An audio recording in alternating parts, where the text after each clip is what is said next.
Welcome to Amra's Armchair Anecdotes. I'm Amra, writer, teacher and storyteller. Pull up a chair and let's dive into stories about writing, life and lessons learned, sharing wisdom from my armchair to yours. You can find the episode show notes, your free episode handouts and my how-to guides at amrapayalich.com/podcast. And now it's time to dive in. Welcome to Amra's Armchair Anecdotes. Today I'm talking about the evolution of an author using myself as a case study. So I'm going to talk about the way that I have gone through different things as an author. I'm going to be talking about finding your voice. So it's not just about your writing style, but what it is, what you want to say. And really understanding who you are as a person. I feel like that's been the biggest part of my journey, discovering what it is that I want to say and what it is that my writing is about. So I'm going to share my personal journey, from starting out as a child to becoming an award-winning author and an indie publisher, and how along the way I have learned to embrace my voice. And I'm hoping that my story and my takeaways will help you discover your voice. So writing has always been more than just the words on a page for me. It's about my journey of self-discovery and about empowerment. And this evolution did not happen overnight. In fact, it has been I don't know when to start. I think, as a professional writer, 28 years, but as a emerging writer, longer than that. So I was always that child that was reading, that found escapism and hope and joy through reading. Not really a surprise because I did have a chaotic home life. And so reading gave me the opportunity to sort of experience things that were different to my home life, but also the opportunity to learn about the world and learn about different things. And I was always interested in writing, and I was always writing stories, and I was always the person who I loved hearing stories and I loved people telling me stories. And so in my memoir, I talk about being the confidant to the adults in my life, and the way that the women in my family, especially, lonely women like my grandmother and my mother, really sort of turned to me and would tell me their stories, because I was one of those children who knew how to be still and be in the moment, and I was just always enthralled by stories. And in high school, I had some early successes where I had teachers really praising me and giving me the acknowledgement of myself as a writer and my writing identity. And when I had my first book published, I tracked down those teachers and I sent them a copy as a thank you. And that's something that I'm really aware of now as an English teacher myself, about acknowledging the students who really enjoy and embrace their creativity and lifting them up, giving them that boost and giving them that acknowledgement that they might not get anywhere else. In high school, I wrote in the school setting and had pieces published in the school journal. And then I had my first public recognition when there was a competition from the local newspaper, and my newspaper article won Story of the Year, and it was published in the newspaper, and a photographer came to the school and took a photo of me, and there was another girl who had also won for photography. And so we had this moment that we were acknowledged publicly by the community. And that first story I wrote, it was called Bystanders Ignore Racist Attack. And so it was about a friend of mine who was of Indian background, and she had been beaten in a public place by other young people, and everyone just walked past and pretended it wasn't happening. And it was really distressing to her because she'd come to Australia as a migrant from a place where usually people would sort of, stop and go, no, you don't do that. And so she was very heartbroken by it, and that really inspired my sense of injustice.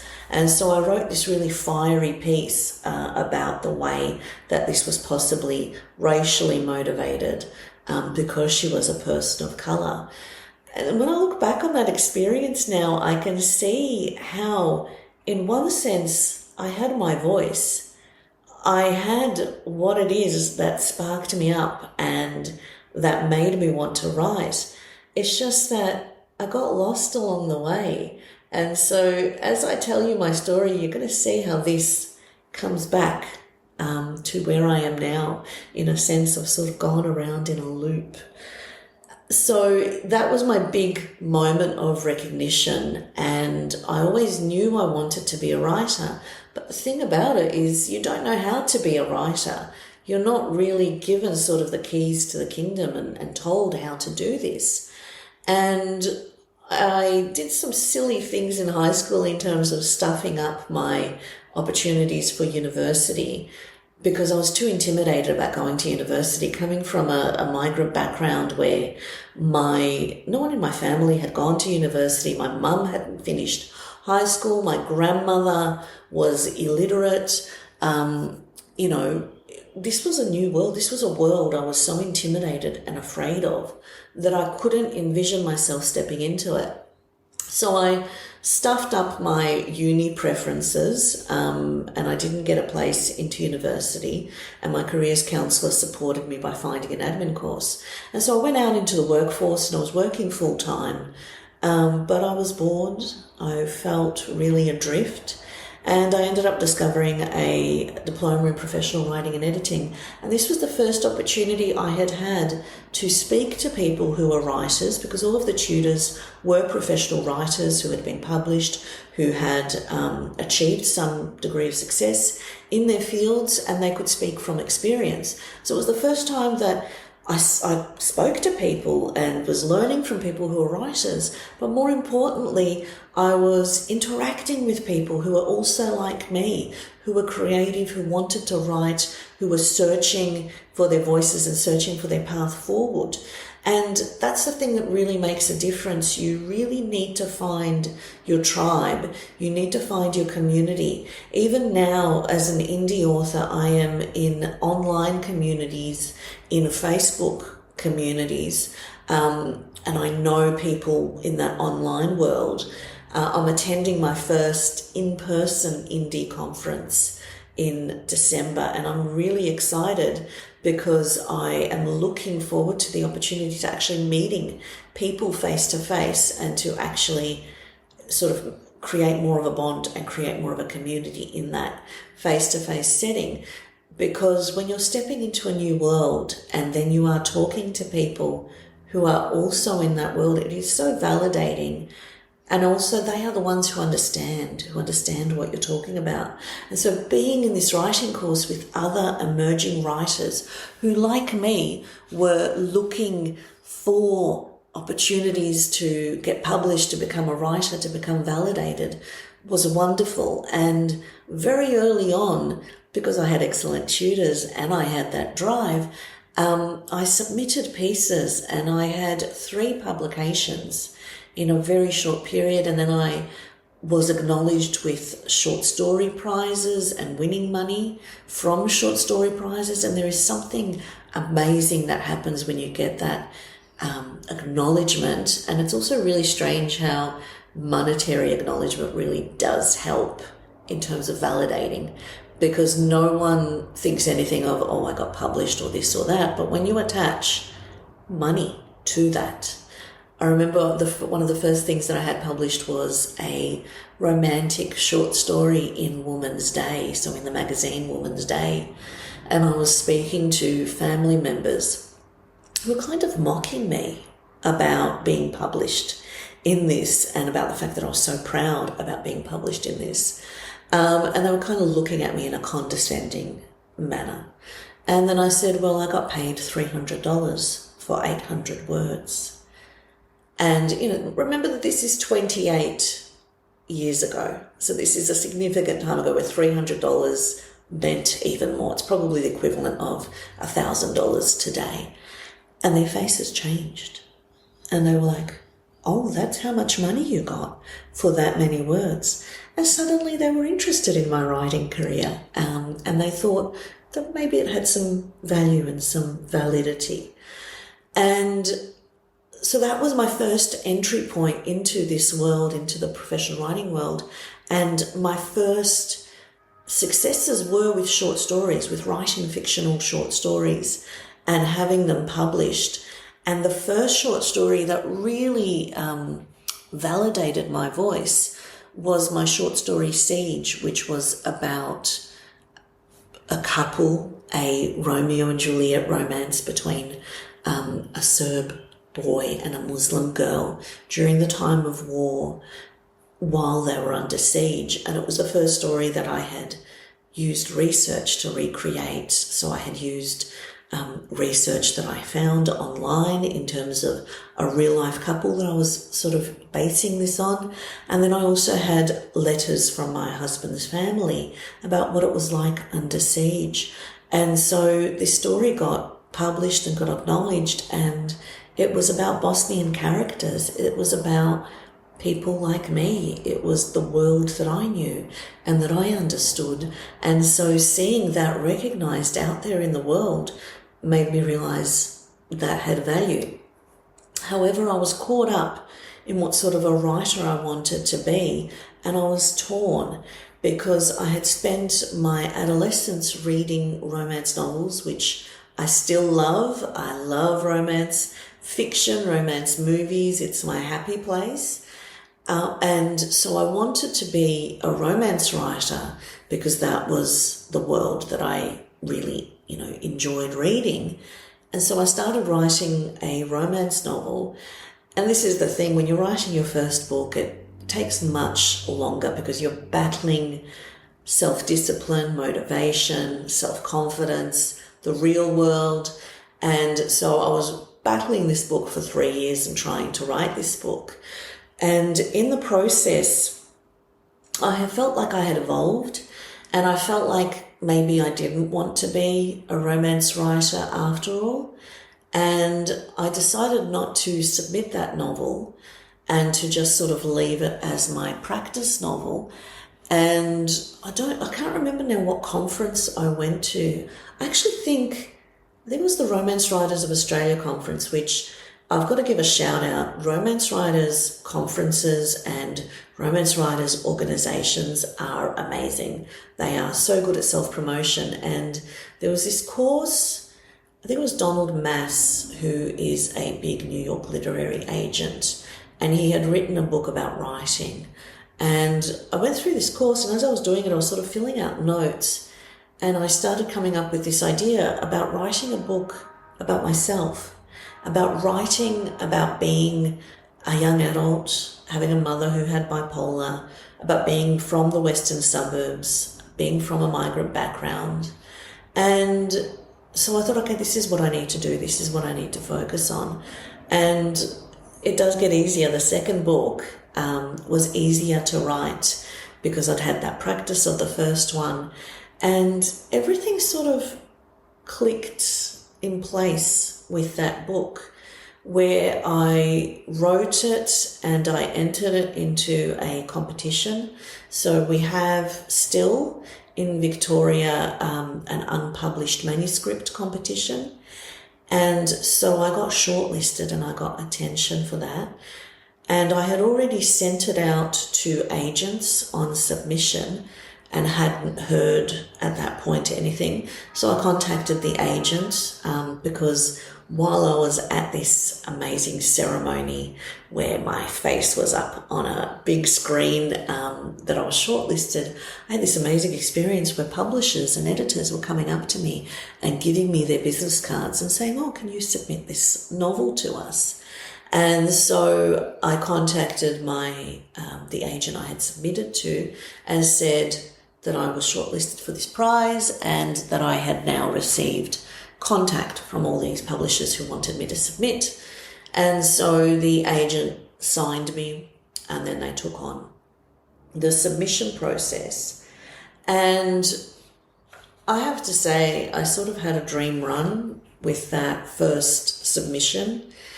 The agent submitted to 5 publishers, and I went and met with a few of the publishers, which was amazing.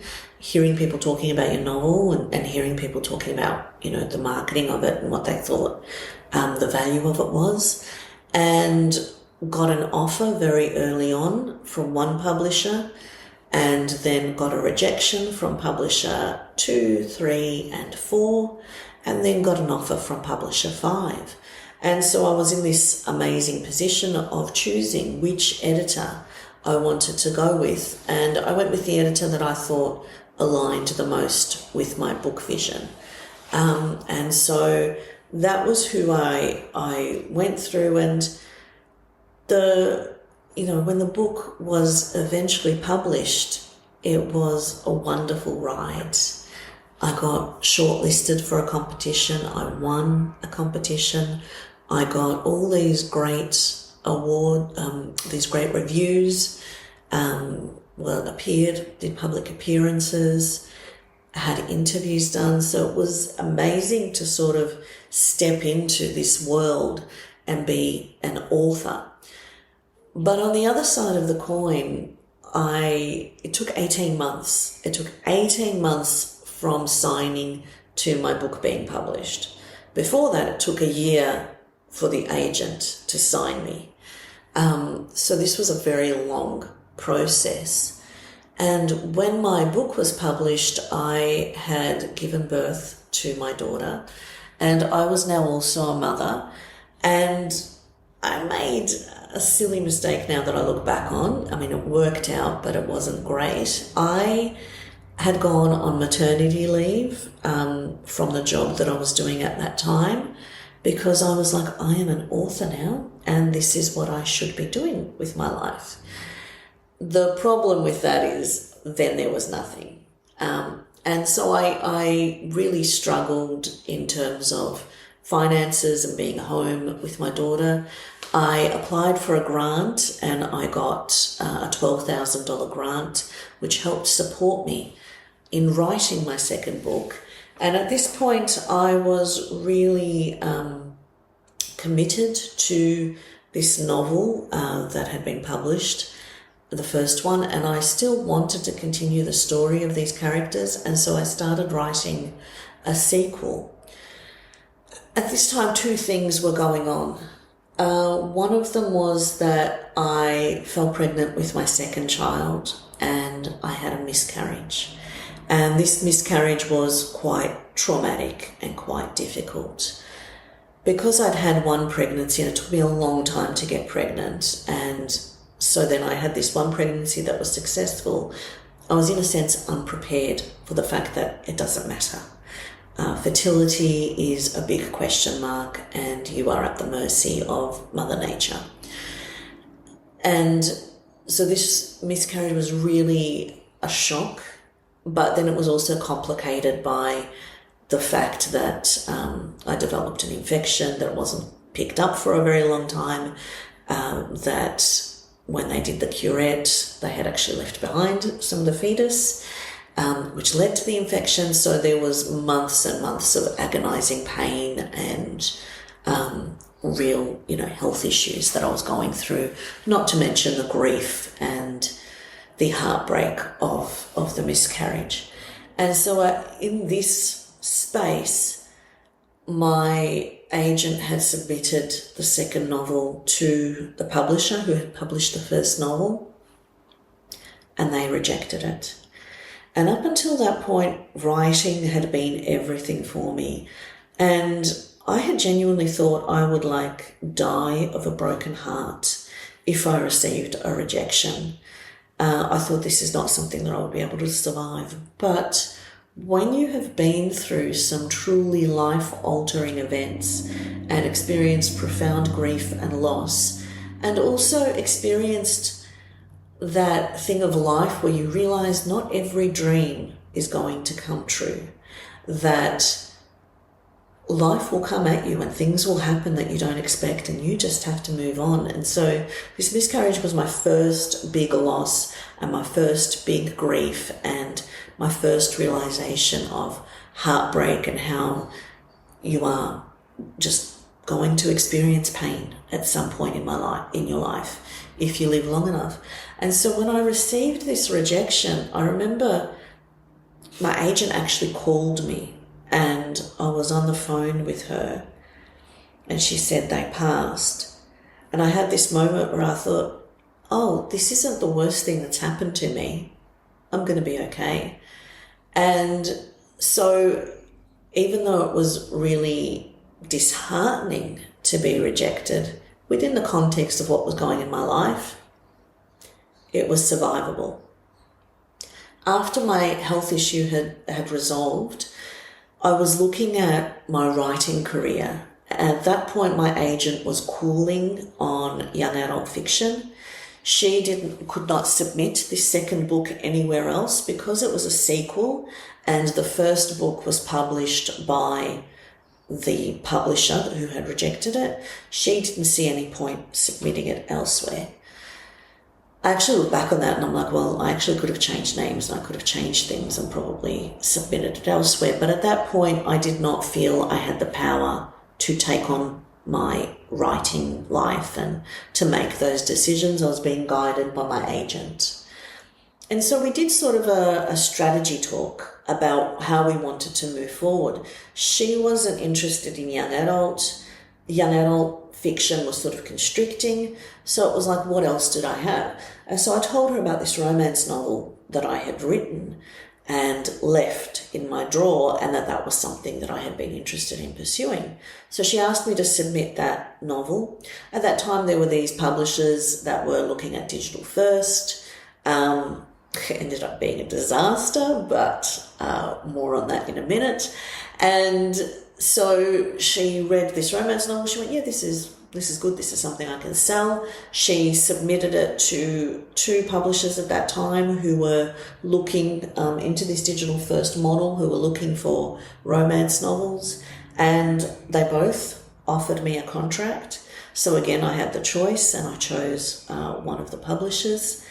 And so now I was embarking on a career as a romance writer. At this point, we made the decision because I had been a young adult author and also because I was a teacher. I wanted there to be a clear differentiation between my young adult fiction and between my romance. And I also wanted to be very clear so that my young any students, would not read this fiction because it was adult. It was geared toward adults in terms of romance and in terms of sex scenes.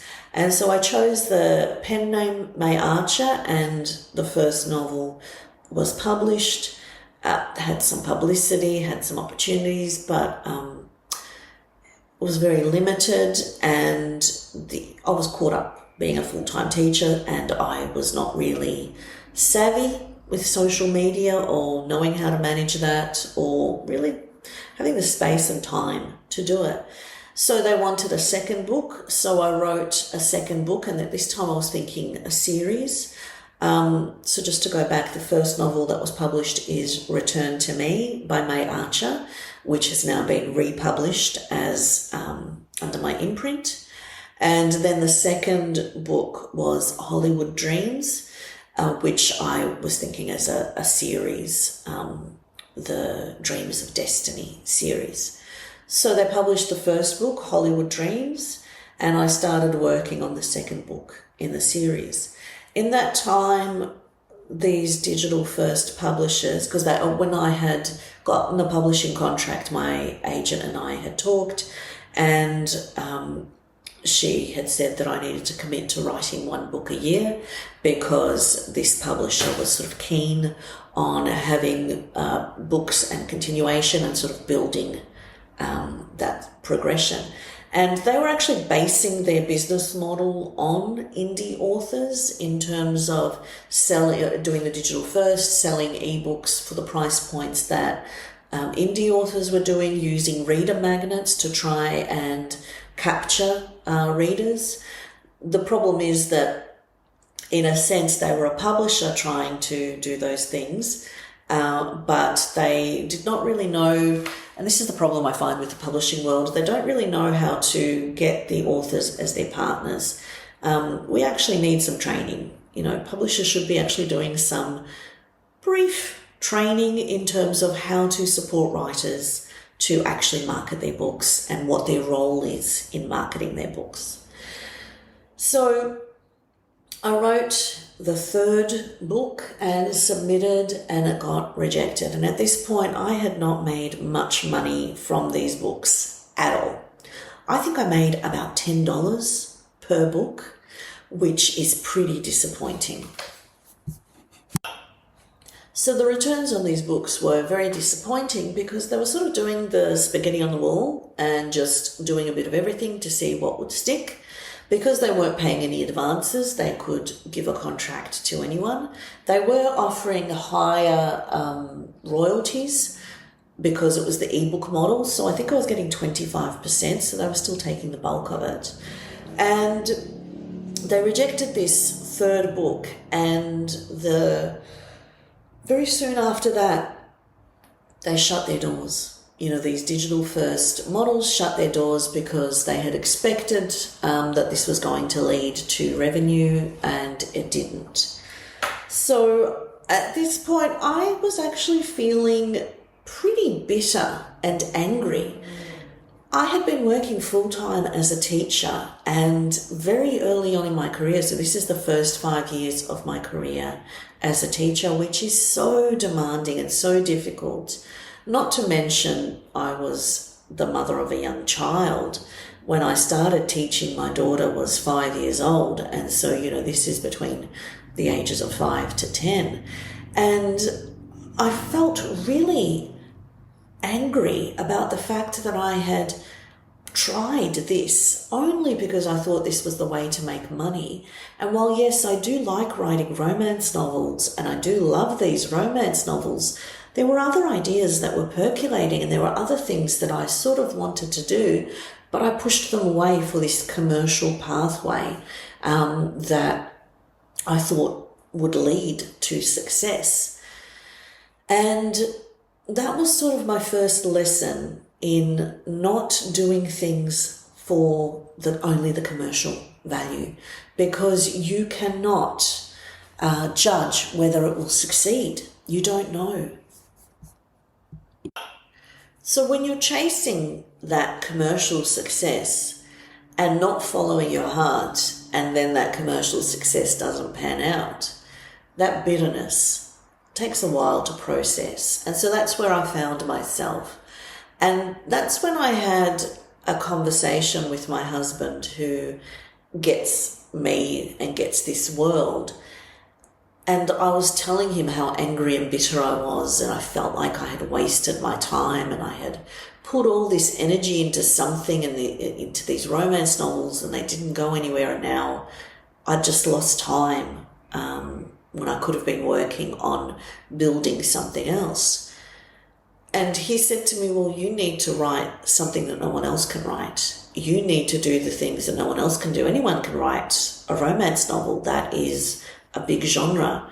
You're not contributing anything unique in one sense, because I was writing romance novels that, I found really interesting, and tropes that I found interesting, but I wasn't using my culture or my identity in that. I was using Anglo characters and just sort of doing that romantic aspect and that romantic story. And that really made me look back at what it is that I wanted to say, what it is that I had that was unique. And after I'd had my daughter, I had been experiencing some PTSD about my childhood, and I had experienced postnatal depression when she was 10 months, and I had gone to counselling, and I started writing about my childhood. When I did my debut novel, I started that out as a memoir, but it felt too raw, it felt too much, it felt like something I couldn't do at that time. I wasn't ready to be truly honest and to truly look at it. And so I fictionalized it, and I still sort of got my story out, but I protected myself and protected my family. Now I found myself as a mother going back to things that had happened in my childhood, going back to my mother's life and having a different perspective. And so I started writing that memoir, and I started writing what that story was. And at first I tricked myself. I wasn't writing memoir, I was just writing pieces, I was writing essays, I had them published in different journals, I got some recognition. And then I realised I needed support in order to continue writing this memoir, because I was working full-time, I was really tired, and writing a memoir is really emotionally taxing. It is very, very difficult. And then there are the ethical issues about writing about someone who is mentally ill, writing about your community. And so I really felt like I needed support with that. And I applied and got funding for Alice Pung to mentor me, which really helped me get through the writing process. And the interesting thing with the writing process is I wrote one version of that memoir, and in one version of the memoir, it was dual point of view. So it was my mother's story in her point of view and her chapters. And then it was my perspective as a young person and how I experienced that. I was kind of really happy with that. But my agent didn't feel like that was commercially viable. And so she encouraged me to change it all to my point of view. And I remember having this conversation with Alice, where she's like, your agent is advising you based on what she thinks is the commercial success. She goes, your memoir, the way you wrote it was beautiful. I think it's publishable as it is. And I have no regrets about the decision I made. I think that was a lesson that I needed to learn. But I do think now, looking back on it, that was also another example of me not being true to myself and me just bending in to fit in with what commercial expectations might be and how it might lead to greater commercial success. Plot twist, as usual, my agent submitted my memoir to 5 publishers, and she was kind of lukewarm on it, I'm going to be honest. It really wasn't her genre, it wasn't what she was really interested in or had in her wheelhouse. But after the romance fiasco, I was like, no, I'm going to write what I want to write. I'm going to write the things that matter to me. So she submitted it to 5 publishers. It wasn't picked up. They didn't want it. And at this point, she was done. She did not want to submit it elsewhere. I was not. I really believed in this book, and I really wanted to fight for this book, and I wanted it to be traditionally published, even though at this point I'd started looking at and thinking about the self-publishing world, but I really wanted it to be traditionally published, and that was more for my mother. I really wanted my mother's story to get that validation.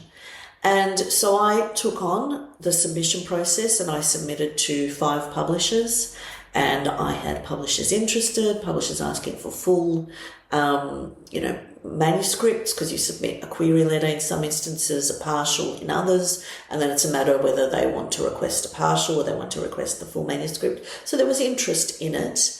And also my agent had submitted to the 5 big publishers, and then I went down the list to the 5 independent publishers. So there was still a lot of publishers that I could go through. It was just sort of working down the hierarchy in terms of the big publishers and then the smaller independent publishers.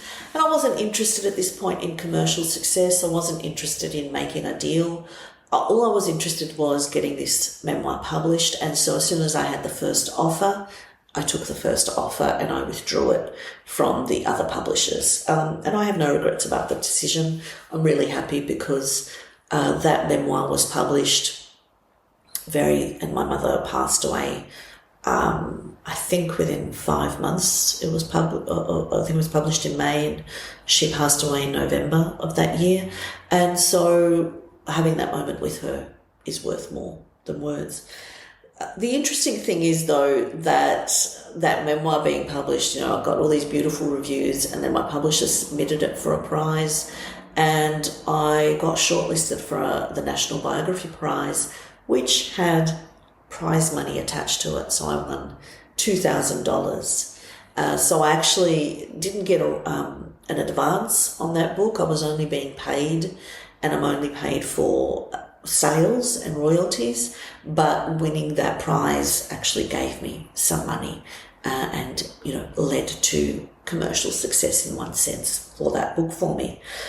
At this point, I was rethinking my direction and my voice, and I knew that it was time to part ways with my agent. And this was a very hard decision because she was an agent with the biggest agency, Curtis Brown, and so there was a certain amount of credibility in having her as an agent, but I knew that we weren't a good fit. And I also knew at this point that I was done with the traditional publishing world. I really wanted to take my strength back, my story back, and I wanted to make all of the decisions, and I wanted to just follow my voice and not sort of be led into certain directions based on possible commercial successes. The one thing I will say is my agent was really wonderful, where she let me make that decision. It was fairly obvious to me that we weren't a fit, and it was fairly obvious to me that she didn't think, also that we were a fit in terms of what I wanted to write and what I wanted to explore. But she did not, do anything other than support and sort of give me the green light to submit further things to her. I was the one who actually said that I would like to part ways and went through the process of that. And I really appreciate that about her. I really appreciate her being so supportive of writers and understanding that, it is very heartbreaking. And if she had been the one to dump me, in a sense, I would have been able to cope with it, but it would have been still a little bit disempowering. And so she really left the ball in my court and let me feel empowered, by making that decision and by taking control of that. So I am very, very grateful to her, and I am very grateful for the experience of her taking a chance on me, of her working with me and trying, to get my traditional writing career in a commercial direction. I've just realised that I have different values and different things that I want to explore, and that that wasn't quite the way for me. So I have now been, published with this memoir, and the one thing that this memoir also did for me was it made me realise the value of non-fiction. I actually was not a big reader of memoir when I was writing and when I was submitting memoir, which is terrible. I would not give that advice to anyone at all. Read in your genre. And so, that presented some difficulties for me during the writing process. I'll be very honest. If I had done some reading and some, immersing myself into that genre, but I was just sort of in a very overwhelmed place at that time in terms of juggling full-time work as a teacher, being a mother, and then trying to write the memoir. And I just sort of had to focus on the writing as a way of getting myself out of, I think when you're working full-time, there's this fear, especially in a career like teaching that really takes everything from you, there is this huge fear about losing yourself and losing your creativity. And so I had to keep writing the memoir in order not to do that, in order to not lose my identity as a writer. And so when I wrote this memoir and then really started immersing myself into the world, I started seeing opportunities about being able to write memoir pieces for publication, opinion pieces for publication. And so I slowly embarked on that world, and that was something I had wanted to do for so long.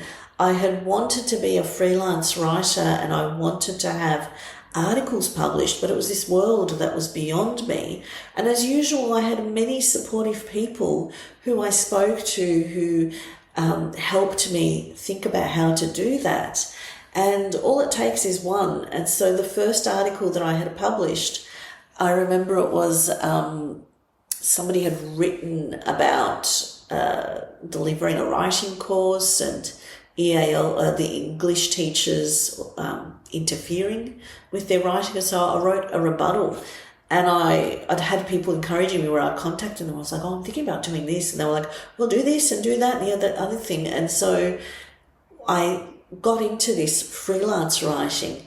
And it's just so fascinating how when you enter a new world, at first it's so hard and you don't know what you're doing. And thankfully I had, editors supporting me and helping me develop my voice. And then ideas just keep coming, and ways of using this as a method of promotion and of advocacy just started coming together for me. And I think also because I had started, looking at the self-publishing, I think I'd already embarked on the freelance writing, but then when I was becoming an indie author, I was really looking at ways to monetize my skills and what I had to offer. And so freelance writing became an even bigger aspect of my life. And I'm now at the point where I have enough recognition where I actually get editors contacting me and commissioning me to write articles, which is beautiful and heartening. But I found that my strength is delving into personal stories and finding the universal in the personal. And so I'm not a freelance writer where I can look at something as an issue and I can just write an article about that or hit on things that are, issues at the time. It has to be something that is personally connected to me, something that I can see myself in. So I always need that personal in order to be able to write it.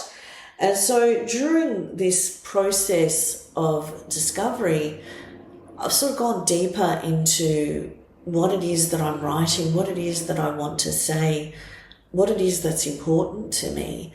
And, I've realized a few things in terms of my evolution as an author, which is I have to write things that are personal, things that I think are doing something in some way to change the world and that have meaning to me. So currently I'm pivoting again.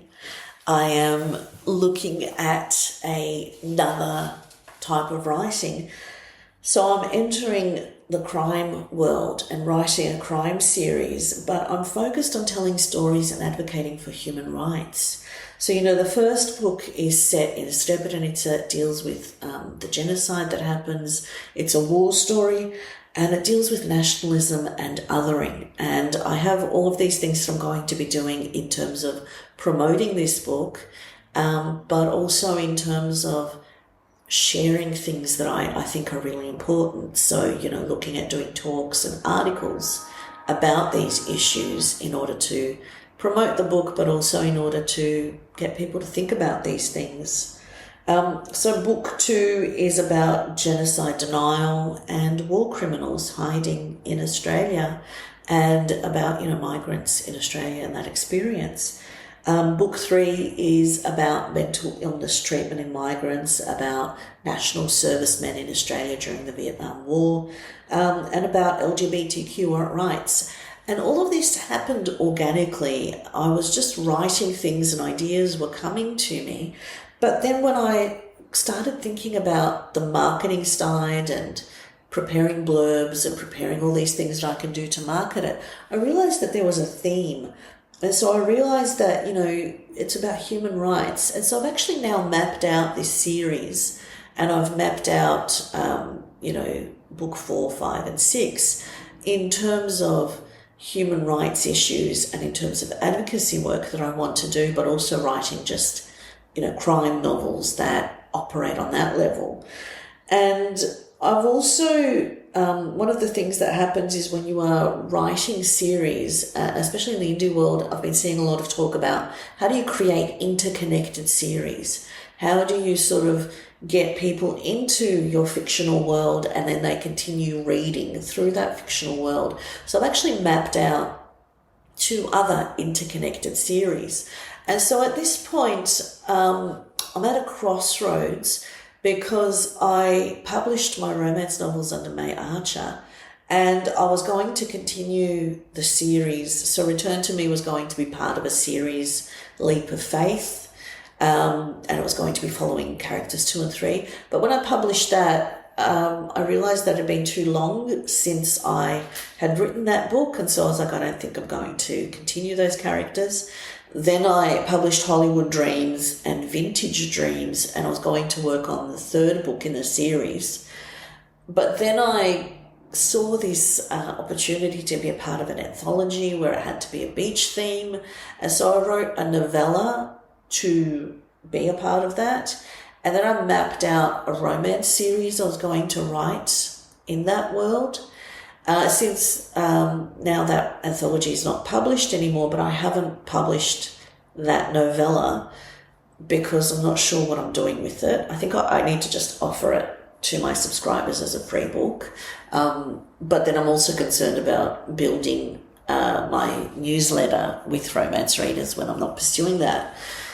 So I think possibly, but it all depends on the muse. I think possibly that romance part is going to be left, and I'm just going to pursue and dedicate myself to this crime series and to writing the 6 books of the main series and then looking at the other series that I want to connect. So remember, the first 3 books are done.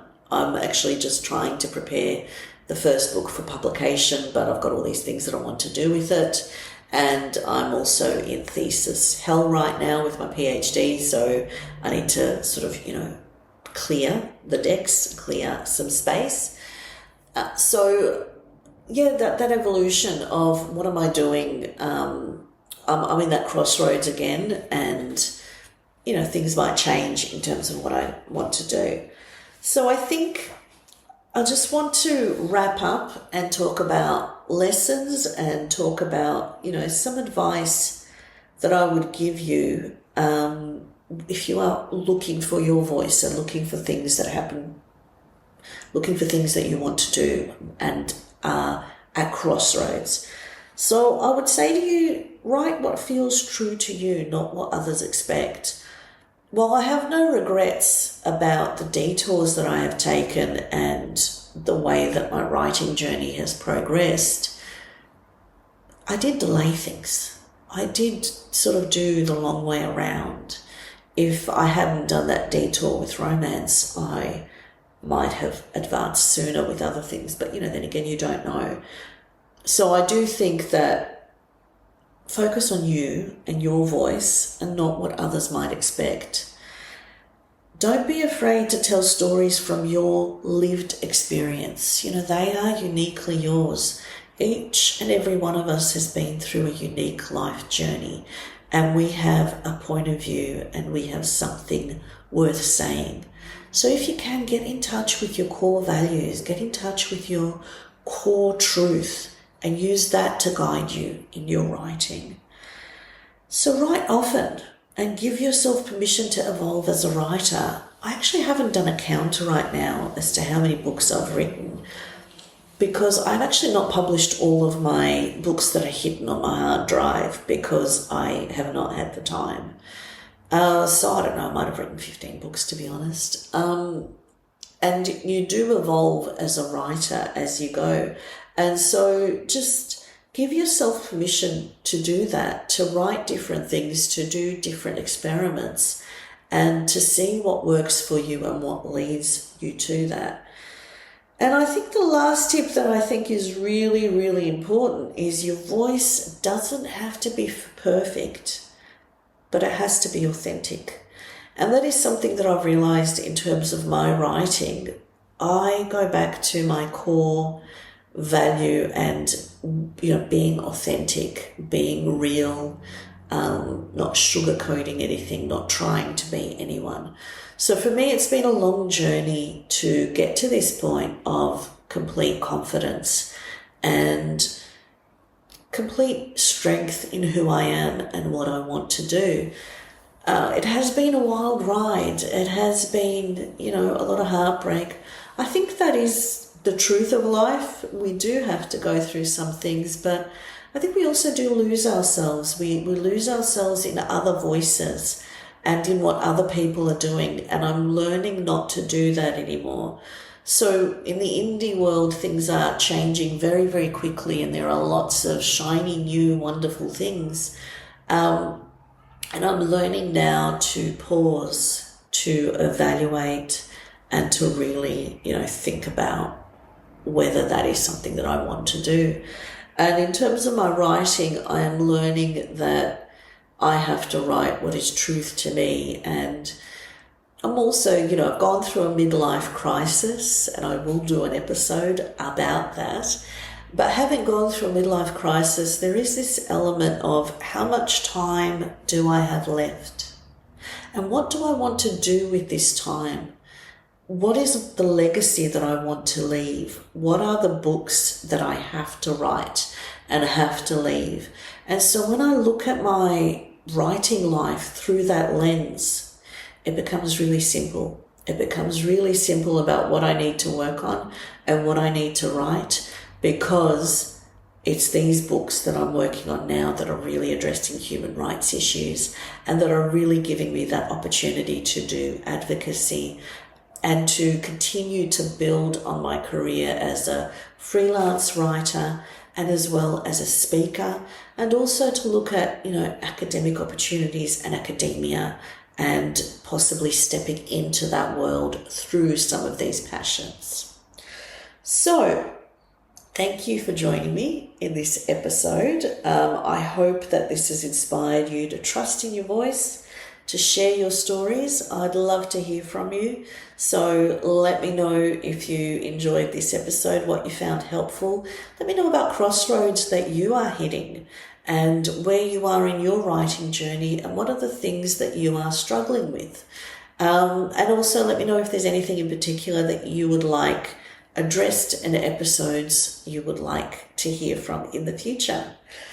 So don't forget that there are show notes. There's a special handout. It's all on my website. So go to amrapayalich.com/podcast and you can find all of that information there. And keep writing, and remember that your story matters. What you have to say matters. Thank you. Thank you for tuning in to Amra's Armchair Anecdotes. If you enjoyed today's episode, don't forget to subscribe and follow for more insights, stories and inspiration. From my armchair to yours, remember, every story begins with a single word.